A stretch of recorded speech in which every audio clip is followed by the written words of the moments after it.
Hello' নমস্কাৰ বন্ধু বান্ধৱীসকল। আজি মোৰ প্ৰথম ব্লগত আপোনালোকৰ স্বাগতম। এতিয়া মই গৈ আছোঁ ঘৰৰ ওচৰত থকা চাৰিআলিলৈ।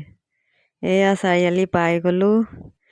প্ৰথমে মই বেটাহঁতলৈ এটা ফেচ ৱাছ কিনি লওঁ। ফেচ ৱাছ লৈ এইটো হৈ গ'ল। এতিয়া মই ভণ্টিৰ দোকানলৈ যাওঁ।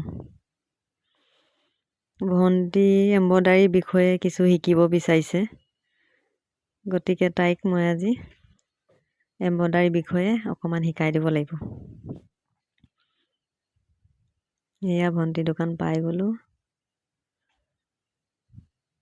এয়া ভণ্টিক মই এতিয়া সহজ ডিজাইন এটা দেখুৱাই আছোঁ। তাই মন দি চাই আছে। হয়, এতিয়া মই নিজে এম্ব্ৰইডাৰী কৰিছোঁ। তাই মোক ভিডিঅ' কৰি আছে।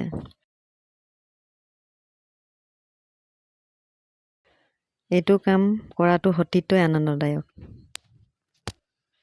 আজিৰ বাবে ইমানেই। আপোনালোকে মোৰ ভিডিঅ'টো চাই কেনে পালে জনাব।